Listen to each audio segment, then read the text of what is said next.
We are going to talk about a topic today that we're all dealing with. It doesn't matter what level you are in a company, doesn't matter what kind of company you're in, or even if you're retired. There's just a lot of uncertainty, and everybody is having to navigate this uncertainty.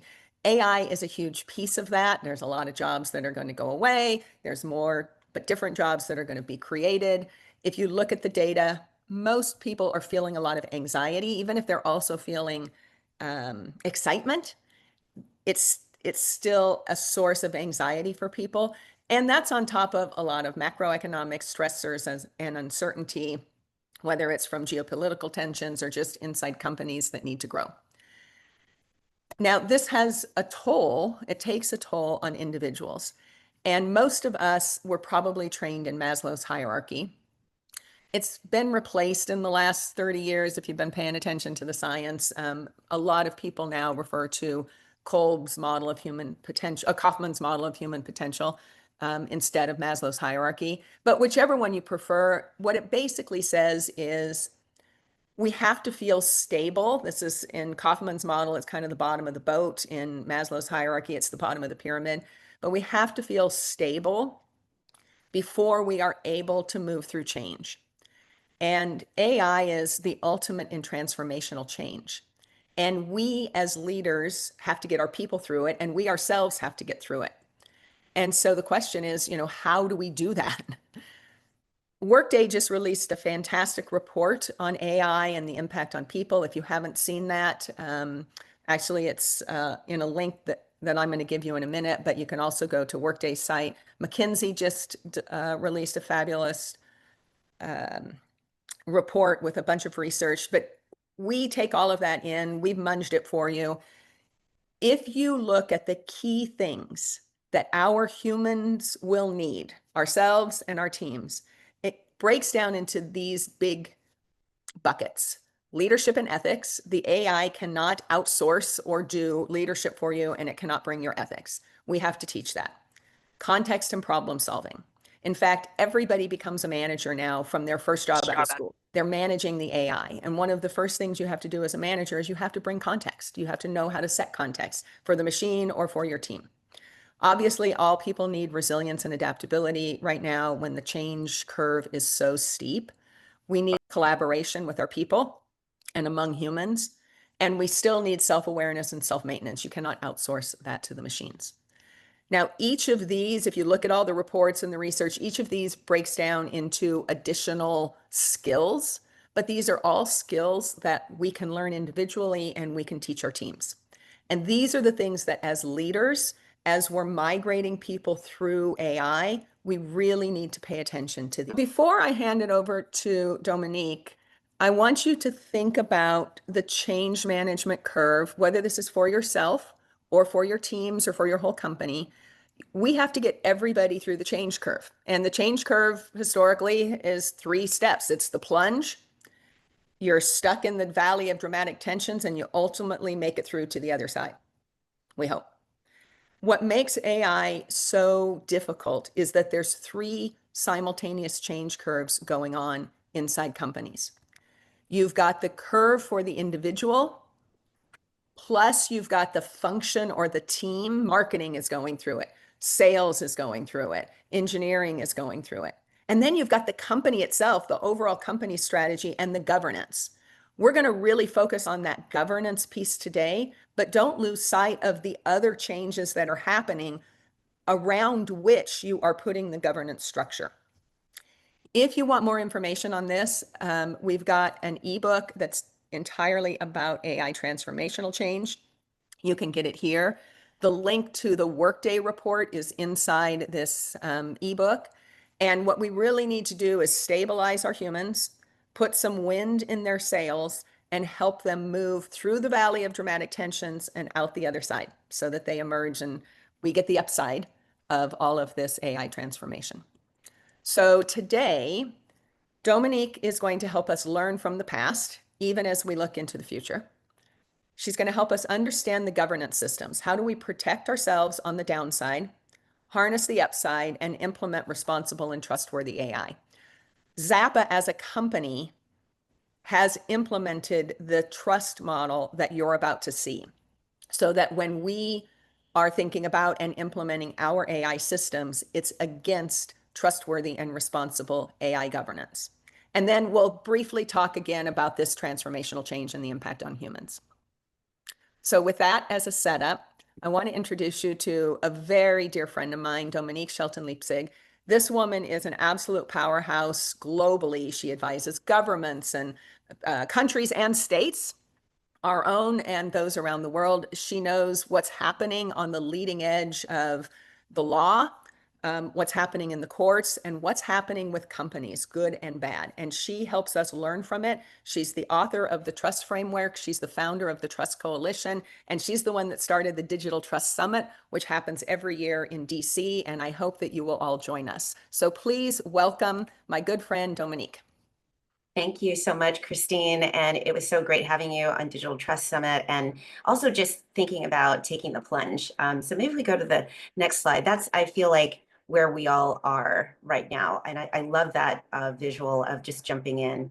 And we are at a fork in the road right now, everyone. So you're probably in various stages, if you're like most companies, of pulling your AI from pilot projects that are happening to deciding on which AI projects to really go full throttle and build with. And it's so important to understand that we are at an inflection point right now as that building occurs. We have the choice to have AI that is delights us, that brings us the kind of visionary change that Christine talked about, or we could go in another direction. So let's go to the next slide. You know, I just want to talk about the past just a little bit to put it in perspective. So we're expecting AI to bring over, close to 10 trillion, 7.5 trillion this year to our global economy, and over in future years, getting up to 10 trillion next year. But cybercrime, for example, just this year alone, is going to cost our global economy more than the amount that we're expecting to recover in with AI. So cybercrime is going to cost our global economy 10.5 trillion this year, and AI, even on the best of ways, as we deploy it, we're talking about 7.5 trillion to our global economy this year. So we're already underwater. Let's go to the next slide. So I have to look at the past a little bit. I just remember 25 years ago when I was a baby partner in Big Law, we were talking to clients about the types of things, the change. I wish Christine had been around at the time, 25 years ago, about the change management that would be necessary in terms of organizational and technical changes that needed to take place to prevent companies from being harmed from a revenue standpoint, an operations standpoint, and a business strategy standpoint regarding cyber. And on my website, those 6 steps for privacy and cyber leadership are there. We knew about them 25 years ago. But unfortunately, we didn't have companies like Xapa at the time to train everyone from the top of the house to every worker in your community. And so instead, we moved fast. Things broke. The change management was not explained. Let's go to the next slide. So what is kind of heartbreaking about cyber is that was most of the harms that we're seeing in the past 10 years. Up to $60 trillion has been lost to cyber crimes. Most of that was preventable. So now we're at this new inflection point, and we do have Christine and we do have Xapa. And so the time to build in trust into your technology is right now. And the good news is we have all the tools necessary to do that. So let me tell you what good planning looks like. Let's go to the next slide. Oh, so let me go with the negative first. What goes wrong? When AI goes wrong, right, it impacts stock price for public companies, brand and reputation, where AI is recommending the wrong medication to people, misdiagnosing children, etc. That's never great for the brand. Next slide. And this isn't hypothetical, there's real cases of making their way through the court right now where AI has gone really, really wrong. Absolutely. And so, in terms of chatbots recommending the wrong medication to people, that's already happened to a life sciences company that had a B2C component and allowed consumers to ask questions about what medication they should be taking, and unsupervised and without the change management in place, the chatbot, started recommending the wrong medication to people, for example. Yeah. And Dominique, you were just sharing with your whole Trust Coalition the latest OpenAI report on the drift and the degradation of the model. Do you want to touch on that very quickly?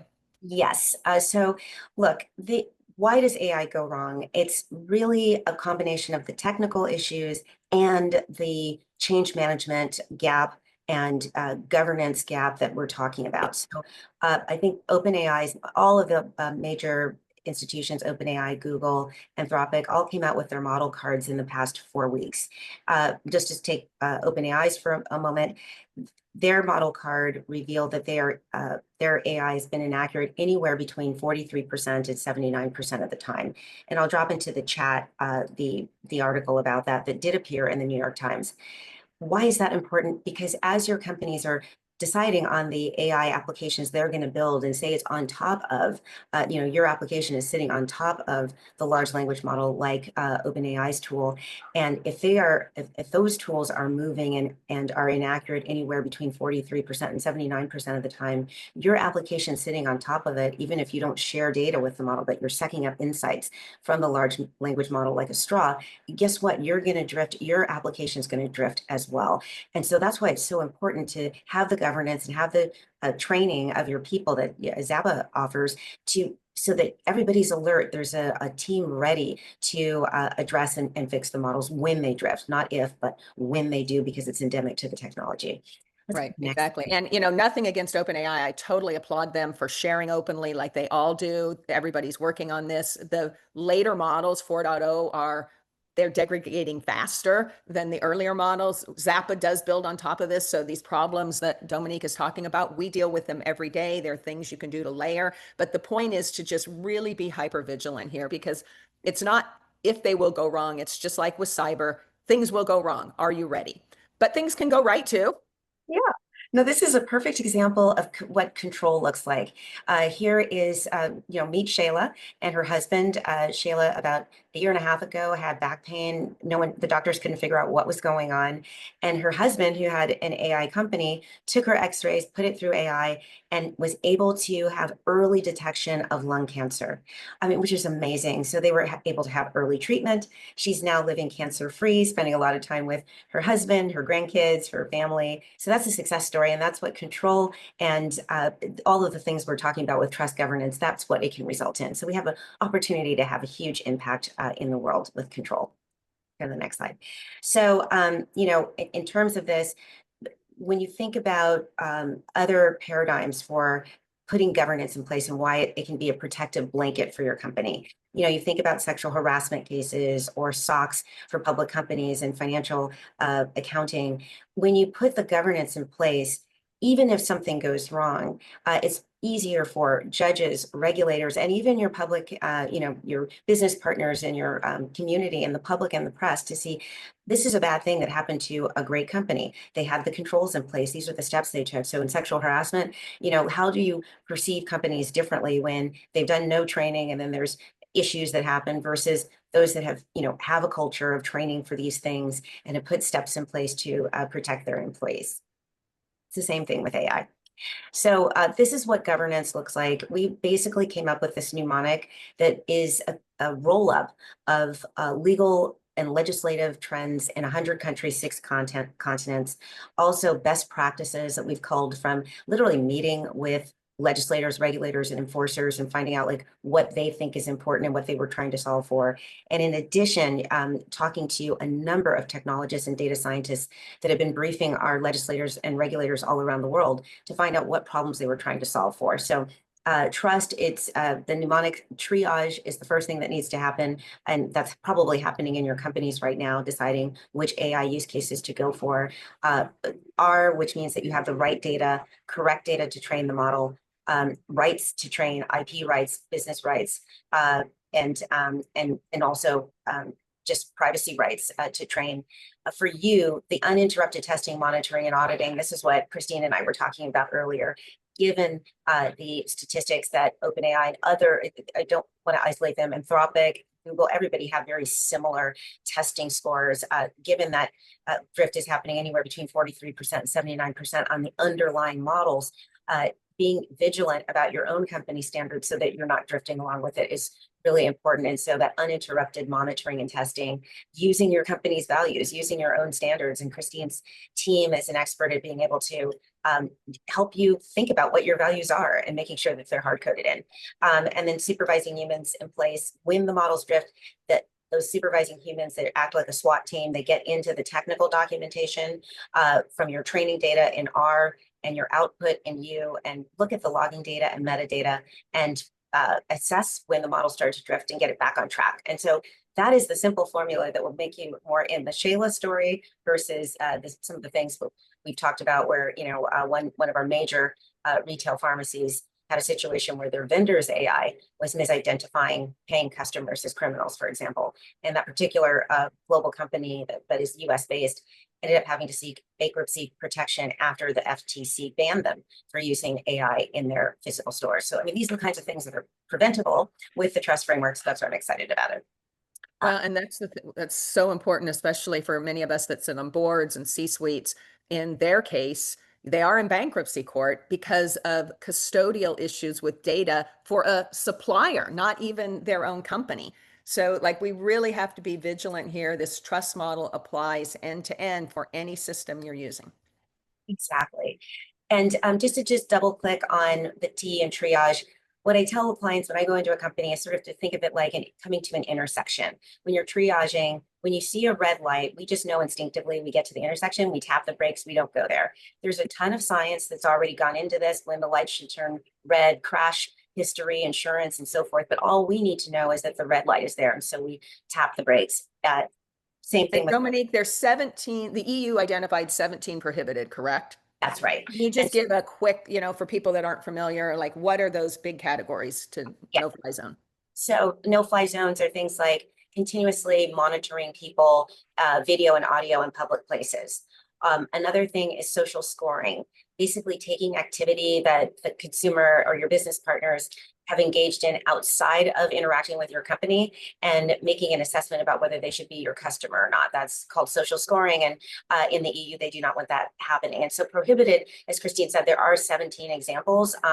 They are, happy to share a list to Christine in the community in greater detail, but you should know what those are because if you're doing business in Europe, because those 17 prohibited areas did go into effect in February. So you really want to make sure as you're titrating on which AI use cases to, push forward on, that they're not in the prohibited category if you're doing business in Europe. Low risk AI is like the green light. When you get to an intersection, it's safe to go in. And these are things like legally what they are referring to, say in the EU AI Act and NIST and other places, are things like chatbots on a website or an avatar in a virtual, a game, for example. And then high risk AI is where the meat of the governance sits. It's everything that you would think, I liken it to a yellow light. It's not that you can't go into the intersection, but you need to exercise caution so that you don't get run over. And it's the same thing with AI. So high risk AI, anything that you would think would be important to the physical or emotional health of a human being. So things like financial, healthcare, emotional, children, right? Any endemic parts of a person, race, gender, sexual orientation, religion, a political point of view. Those are all areas where when AI is involved are high risk. Employment, employee situations, insurance also are high risk. But there are 141 specific examples of high risk. Again, that list is something that we give to clients, and they can just quickly check, are we in one of these categories? Okay, next slide. We talked already about the Rite Aid situation, but that was the retail pharmacy that I wanted to tell you about. And that's just in terms of the vendor's AI misidentifying paying customers as criminals. So let's go to the right data, the R in trust. And I just wanted to double click here, privacy rights, IP rights, business rights to train your model, and making sure that the data is accurate. So just to give one example, the state of Tennessee spent $400 million on their algorithm to dispense Medicare and Medicaid benefits, only to have a judge rule last August that the AI was denying benefits in error 92% of the time.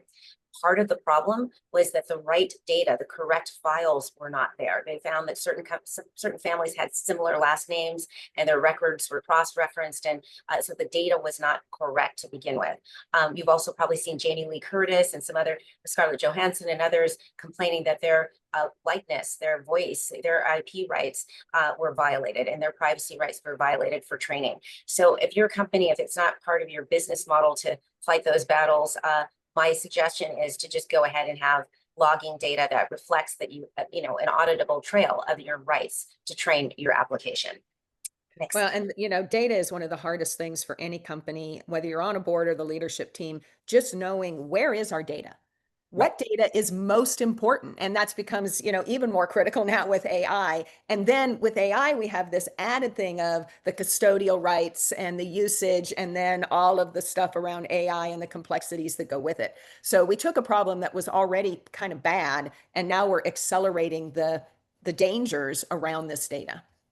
And I love what you said about inventory because, and we can go to United Healthcare because this is related. These issues about having the right data to train are so important. So let me just give you another example. United Healthcare had an app to push out preventive care to its patients. The AI governance team have a trustworthy AI team. They really care about these issues.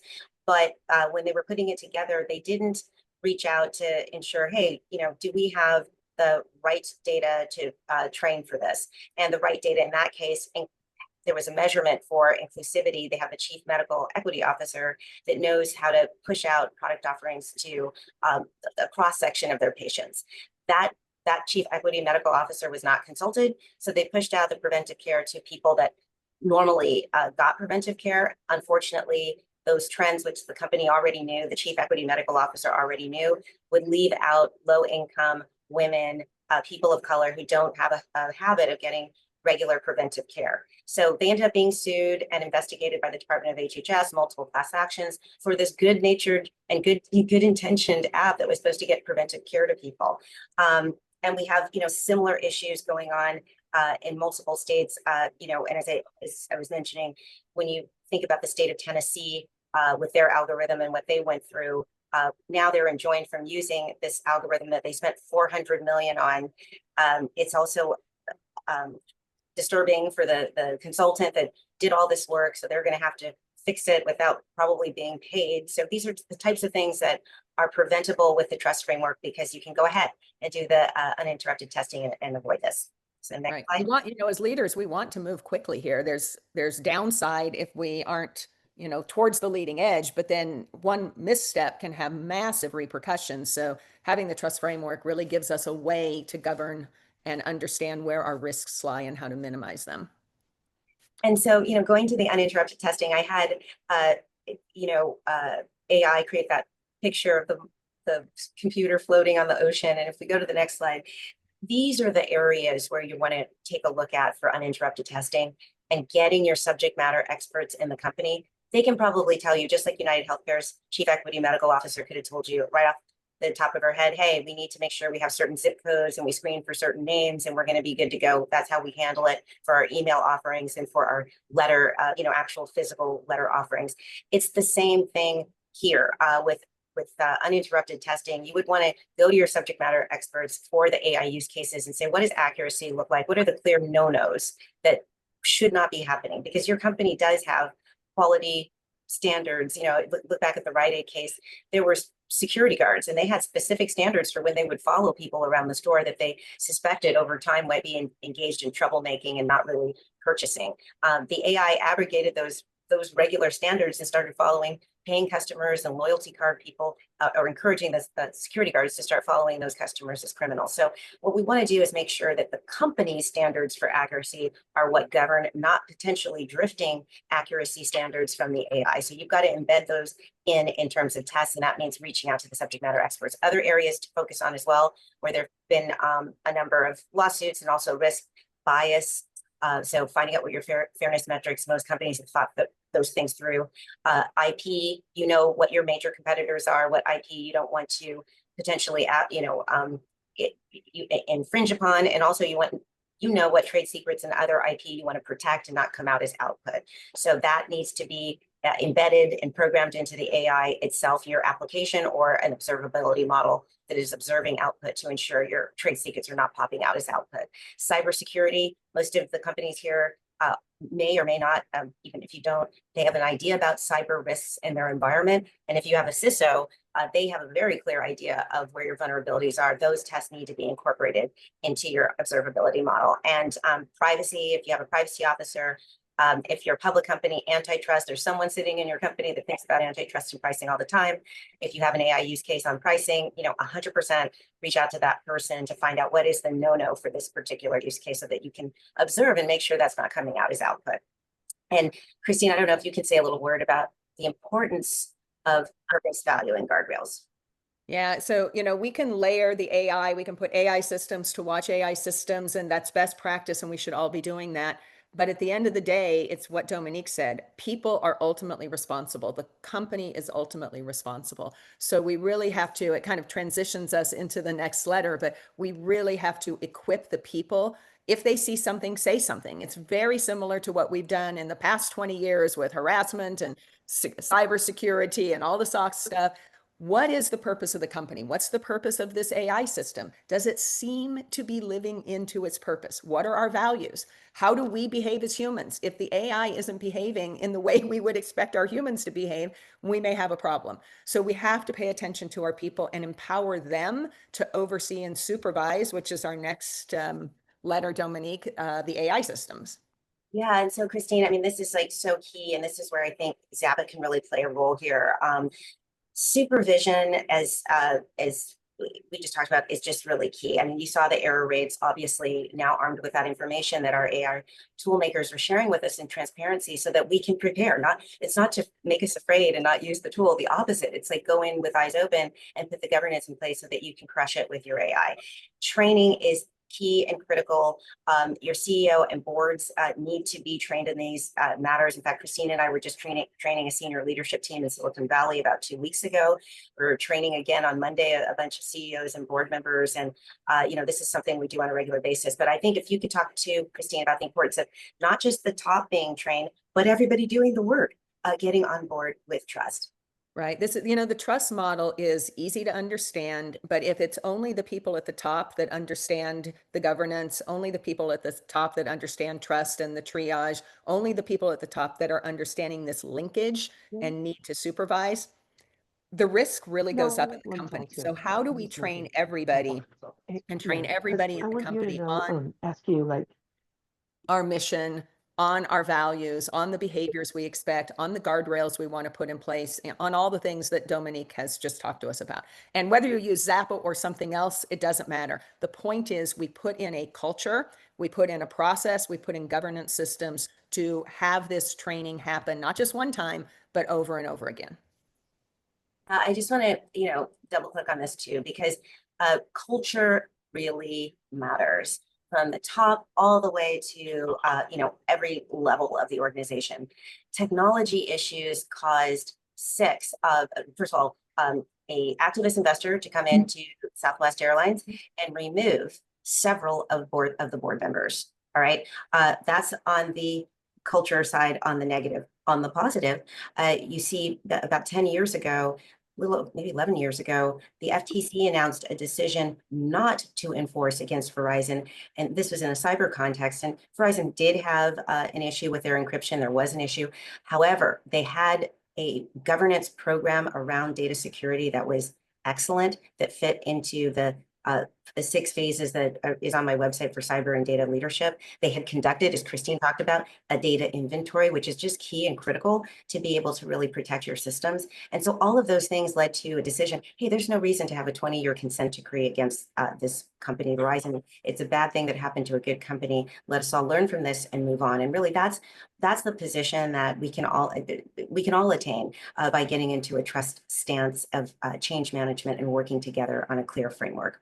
Next slide. Things are going to go wrong with AI for, even the best of companies. And if we get this culture and this process and governance established, we can minimize the risk and the downside for our good companies. Yeah, because I see, and Christine and I see every day companies and leaders working hard and really caring about trust, but you've got to know how to actualize it so that we don't end up as headlines. Did that go forward? Because I just all of a sudden I I think, lost. yeah, that was the decision of the, like, if you go back to the other tab, that Mm. was the decision of the FTC to not enforce. So anyway, I'm All right, excited. hold on a second. Sorry, Dominique, I'm messing you all up here because all of a sudden my screen just completely went away. What happened? I think we were kind of towards the end though, Christine. Yeah, we are. So I'll bring it up again, but keep going, Dominique. Your next slide is the 9 questions for your team and then the OmniMart, and I'll go find it and bring it back up again. Okay. So, look, as a leader in your company, there's some questions, some key questions that you could start asking immediately to move the needle, reduce risk, and bring risk way, way down. One question could be, are we triaging, are we risk ranking our data? In addition to risk ranking our data and our AI use cases, against our own enterprise risk framework, have we checked this out against the legal requirements we have in the jurisdictions where we are doing business? Very important for triage. And then another question that you can ask, again, just focusing on the downside, preventing the headline eye-popping situations that nobody wants to be in. You can ask the question, not about the whole wide internet, but about what your application is doing. Do we have rights? IP rights, privacy rights, and business rights to train with the data that we are training in our own application. Not asking those of you who don't work for a tech company and to wonder about whether all of the inaccuracy is taken out of the whole wide internet and so forth. They are fighting those fights. They will deal with those things. But if you're a retailer, a healthcare, a financial, insurance, any other company besides the tool makers or the cloud providers, then you just need to worry about, hey, do we have rights for what we're putting into our application? We've gone over this, but uninterrupted testing, monitoring, and auditing is an absolute must. You can do that in the application that you're building yourself, or you can do it with an observability model that sits on top. But I think Christine and I beat that horse to death, but you've got to ask the question, especially in light of what our tool makers are telling us, that they can drift at 79% on a moment's notice. So you will not know, testing once a quarter, testing once a week will not cut it. And then you need to ask the question, do we have someone who can build our observability model or who can insert our tests in there and translate our tests, what our company's values are, can translate that into code. There are certainly companies that do that. I put BDO in as an example, but there are many others. The point is, if you don't have the expertise in-house, who's doing it? And then who's our supervision plan? Like who is responsible for supervising these alerts that come forward from uninterrupted testing that our model is drifted? And then what are those supervising humans going to do about it? Have they been trained? Do they have the technical documentation, the last T in trust to fix the model if we need to? Because we don't want our model, in perpetuity happening like what happened with DPD, where their model worked perfectly for 8 months and then suddenly started cursing out the customers and criticizing the company. You want to have a way to address that quickly and take that model offline. Next And slide. even if you're not building these systems as a company, if your people are just using off the shelf, private, like as green as the green gets, you still have to train the people because from day one, people are now managers and they have to apply their own judgment and they have to look at what the model or the tool is giving them before they take it forward in the business. And we know that these models hallucinate. So we just really have to be, it's a fabulous set of tools that we're being given, but we have to be on our toes in whole new ways. And Dominique actually has an amazing way. I've done these war games before. They are fun and absolutely earth shaking because you learn to think about from a board or C-suite or even individual, you learn to think about AI in a whole different way when you go through a war game. It's really fun, and Christine facilitated our war game at the Digital Trust Summit. We had 142 CEOs and board members representing over 5 trillion in market cap, 15 trillion annual revenue, and 25 million employees. And it was great. Christine led discussions. Well, first was a keynote, but also led discussions, and with these engaged board members through the trust framework. And then we just came in just a couple of weeks ago and trained a senior leadership team with 17 people, and we had 3 breakouts. But what it does is it takes it away. You can talk about these issues with your colleagues, and there's a facilitator guide that goes with it, but we create very realistic looking news break, a newscast that escalate the different scenarios, but it gets you a way to think about it outside of your company and a way for people to, I guess, be disarmed and speak openly about where there might be areas for opportunity to shore up governance so that you're not the headline of Omni Megamart. The other thing is we do with these is at the Digital Trust Summit and at the one that Christine and I did a couple weeks ago, we do base these scenarios on real life situations, AI incidents that have happened to real companies. So these are not hypotheticals. I mean, we created a fictional company, Omni Megamart, but we put them through scenarios that actually have existed in either lawsuits or enforcement actions or headlines, so that the first time you have to deal with these things is not your own company's headline is the idea.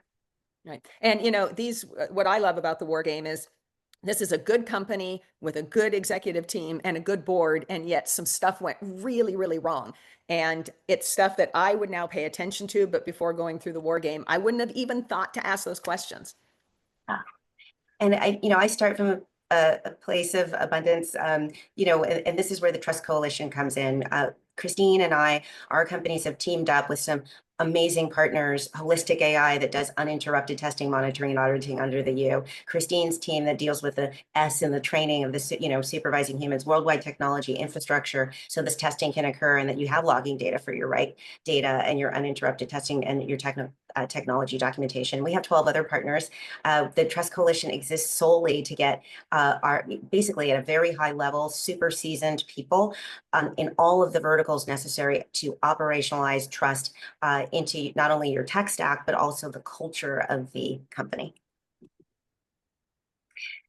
We also invite you guys, and Xapa friends will be eligible for a discount to our next Digital Trust Summit, which will be on March 19th, 2026 at the National Press Club in DC, where we were this year. Christine gave an amazing speech. You can see on her LinkedIn a wonderful photo of her keynote. But we hope to see all of you there, because we had senators like Senator Blackburn and Senator Warner and Senator Klobuchar and former members of the European Parliament that negotiated the EU AI Act. Josiane Kudajar was there live, and the CEO of National Association of Corporate Directors on the business side, and Brian Monahan and CEO of Adweek, and many others, to just put our heads together, 142 strong. Next year, we can accommodate even more than that, but we will be getting you information soon about that. But yes, reach out to Christine if you'd like to attend. And really worth going if this is something of interest to you. We even had the OpenAI general counsel there, right? He was fascinating. And Rosen, yes. Just amazing human beings that all care about trustworthy and responsible AI and how we learn from each other and put the systems in place. So the thing I would say, Dominique, thank you. You're always mind-blowing, amazing. Every time you go through this, I learn something. And my big takeaway is we talk about AI like it's technology, and it is, and the technology is changing fast. But ultimately, for us to successfully implement it in our companies, this is about humans changing the way they work, the way they think about work, the way they manage, who they're managing, because it's not just people now, it's also machines. We've got to get our people through this change management process. Our people can be more productive. They can lean more into purposeful work. The functional teams can work completely differently. We're building Xapa mostly on the back of AI right now and AI agents. We don't have to have as many people, but the people we have to work in a very different way. Functions are almost going away in a company right now because we can work cross-functionally and have agentic systems in ways that don't care about the functional boundaries, what marketing is, what sales is. You're just trying to get work done. But we really have to pay attention to this as leaders and ultimately get our people through this change curve. Hard work. We do have a Xapa AI program that teaches all of this stuff. We have Xapified the governance framework for trust to just really help people understand what it is. We can teach business ethics, etc. But my message to all of you is start with your own values, purpose, your company's intention, what you want to see out of behaviors with your people, because that's also what you want to see with the machines. And we've got to get that really codified and train everybody. So with that, this is the Enrichment series. Please share it with your friends and family. We've got a fabulous speaker next week. Her name is Flory, and she has got some incredible insight, data, and programs around managing, engaging, getting the most out of our Gen Z employees. And I hope you will join us. She's super fast paced. She's absolutely hysterical. And she'll be giving us a completely different topic to think about as we go into the summer. Dominique, you are amazing. I am going to stop the share, and with the 10 minutes that we have left, see if anybody, you guys, this is a world-renowned expert on data, IP, AI governance. If you have questions, 10 minutes of free time, take advantage. And we've got some stuff in the chat to see. Oh, we've got Flory on. Hi, Flory. We'll welcome you next week. Yep, she'll be joining us live. Anybody have questions for Dominique about the governance structure? Anything about your own companies, anything about your own challenges with managing through this transformational change for the people? I actually don't have a question about that. It's a more fundamental question. Please. You put some scary numbers up at the beginning of this session saying that 83 million jobs are going to be displaced or have been displaced. I want to make sure I was clear on where's that coming from? And is that a prediction or is that a fact? It's a prediction, and I'll have to go back to hold on, let me see if I can get all the way back to that slide to tell you what there's so much data on this, Kate, and it's changing every day, but the statistics are scary. That one is, I think that one, I've got so many ones here. I'm not sure which ties to which, but I think that came out of a recent McKinsey report when they were looking at the future of how jobs are changing globally. But, you know, kind of if I look at it, maybe it's 83 million, maybe it's more, maybe it's less. To me, the main takeaway is jobs are going away. And we know from kids, you know, graduating college now and trying to land, the entry-level jobs are going away. But new jobs are going to emerge. They're going to be different. And so how do we equip our existing people to do more and more productively with the tools? But then what are the new jobs that we're going to need? And what happens to the, you know, if there's no entry level positions, how do we ever get to the medium level positions? Like, yeah, I worry about the what's pipeline. That's exactly right. That's exactly right. Yeah, it's very scary to think about. Yeah, thank you. And, you know, with AI, one of the things we absolutely see, we see it in our company, I know you guys too. If you know something about a topic, if you're a mediocre to a good expert on a topic, coding or change management or whatever it is, marketing, the AI can really help you. Because back to the supervision, and when you get bullshit out of it, when you get things that don't make sense, you can correct. But if you don't know anything about a topic and you're using AI, you're just accelerating the rate of nonsense that you're pumping out into the world. And so, you know, back to that, we still have to have room to bring people into our organizations at the lowest levels, give them meaningful work, even if it's with the AI, so that we have our mid-level, our people who know something about topics when we need them. Yeah, I think it's so important. One question I had, and I don't know if we can do by a show of hands, how many of you have started sort of your AI governance, and how many of you have instituted the kind of continuous testing that we were talking about earlier with the subject matter expert tests in there, or using observability models, I guess maybe. Or even put it in chat, you know, where are you? Yeah.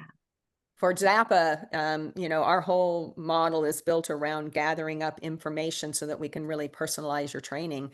And working with Dominique on the trust model, we've started from ground one, like how do we make sure that data is protected? How do we layer on the AI systems so that we know that drift will happen, the constant correction and the ability to have the machines supervise the machines, and then the layering. But some of ours kind of are high risk, so we have to be, you know, super careful. I see Odile had a question, like how does the trust framework relate to all of the frameworks that are out there? There are myriad different consultants, and then you have legal frameworks. So what it's derived from, and mentioned ISO and NIST. The trust framework is a roll-up of all of the legal frameworks and regulatory frameworks like ISO and NIST out there. So if you were to read all 100 pages of, say, ISO or the NIST AI framework, you'll see that basically as a roll-up, it falls into these key categories. The reason we simplified them is that we also in my book, which is my fourth book, which is called Trust, Responsible AI, Innovation, Privacy, and Data Leadership, I detail all of those legal frameworks. But it was taking a step back and seeing where the incidents were occurring. And almost like a house of cards, what's that card, or what are the 5 cards that if those go out, the whole house goes down and the brand is at risk? So the EU AI Act has 375 pages. Obviously, the trust framework with 5 letters does not cover all of that, but within triage, we do talk about, hey, are you in compliance with the laws where you are doing business? But what we found is when we talk to chief technologists and chief innovation officers, they just have a hard time being able to actually actualize the NIST framework or the EU AI Act. And so therefore what's happening is it's not being actualized. And so your company's flank is wide open. So what I tried to do is really look at the history of where are companies turning up as headlines. We have a proprietary database with over 1 million unique weighted attributes so that we can pinpoint this is where companies are stumbling and they're ending up as headlines. And so therefore we want to take a step back and just focus on these areas. So that's where trust came from. Odile, I hope that answered your question. All right, unless we have it sounds good. Yeah. we will give everybody 5 minutes to get transitioned from this meeting to your next. Happy Friday. Dominique, thank you. You're amazing. Thank you, Flory, thanks Christine. for joining, and we look forward to hearing from you next month. Thank you.